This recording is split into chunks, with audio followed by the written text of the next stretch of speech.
Hey everyone, I hope you've been having a wonderful Easter season wherever in the world you are. Easter on the ship is a pretty big deal. We actually try to make it more important than Christmas even, and so it's been awesome to be here, to not only be here, but be a part of making it happen on the chaplaincy team. And I've actually really missed being here because the last 4 years I've had Easter at college or back in America, and that has been great in its own way, but we just do it in such a particular, unique way here, and so it's been awesome to be back. And because we do it in such a particular way, I wanted to share with you a little bit about what Holy Week looks like on the ship. And I think what I love about Holy Week here on the ship is that we really try to live in the tension of the fact that Jesus is resurrecting and has resurrected, but also he went through a lot to get to that point. And so we really spend most of Holy Week actually sitting in the darkness and in the betrayal and in the loss of Jesus and in the pain that he went through, so that when we get to Easter Sunday, we actually really have something to celebrate, because you can't have the life and resurrection without the death. And so that's something I really appreciate about ship culture and the Holy Week here and Easter. So for Holy Week on the ship, we start out with Thursday, where we are basically going through and reenacting some of the things that Jesus went through, the Garden of Gethsemane, the Last Supper, foot washing. I'll talk about all of this later. And then we have Good Friday, we have a Tenebrae service, and finally on Easter Sunday we have a sunrise service and an Easter service and brunch and all of those joyous things. So yeah, in the next few minutes I hope you enjoy a glimpse into what all of that looks like here on the African Mercy in Cameroon. So enjoy!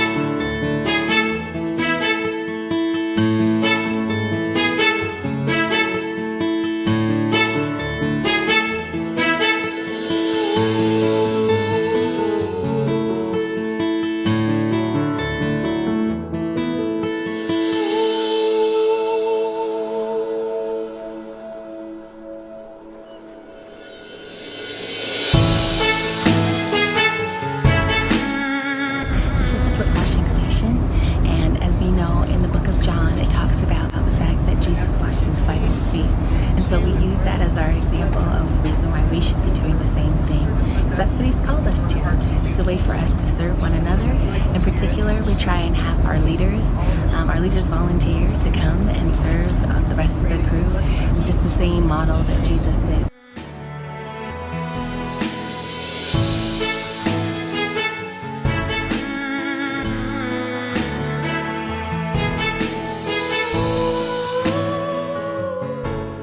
So another stop you can make on Thursday during Holy Week is to the upper room. Jamie and Lisa, two of the most creative minds here on the ship, created this room to look more like it would have on the night that Jesus and his disciples had the Last Supper together. And so it's a triclinium table, which means it's a low three-sided table. And based off this tradition and clues we can find in the Gospels, we know a little bit about where the different disciples would have sat during this meal. And so during this time, we invite crew members in groups of 12, and we share with them some of this content and information about what that night would have looked like in 1st century AD in Jerusalem.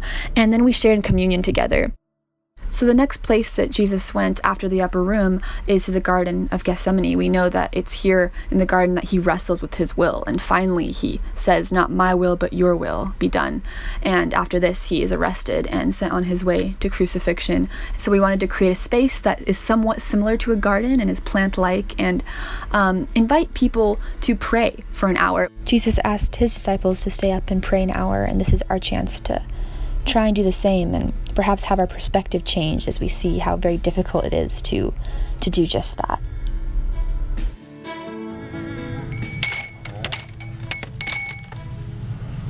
So Tenebrae means shadow in Latin. So in this service, we're going through the different shadows that Jesus went through leading up to his death.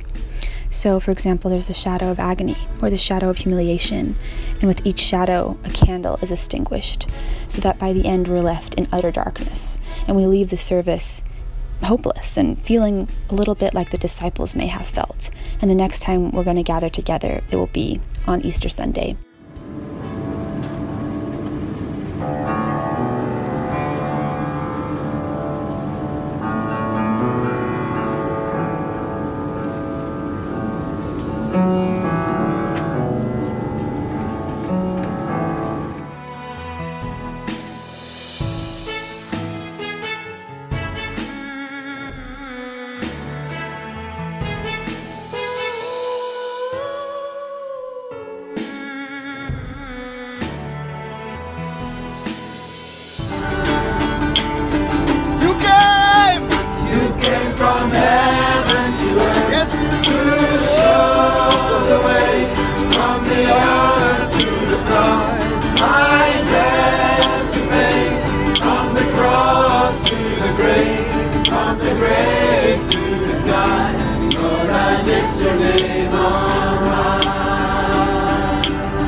He don't grab. Jezus de resucitó. Anak opstot. Siya'y muling nabuhay. Anong dumawa? Il est ressuscité. Je verstanden. Anak opstot. Siya'y muling nabuhay. Anong dumawa? Il est ressuscité. Je verstanden. Il resuscitó. Hij is waarlijk opgestaan. Jezus had ook idee. Yesu Kristo asɔre afia awufo. Christus starb. Han är uppstånden. Er ist wirklich aufgestanden.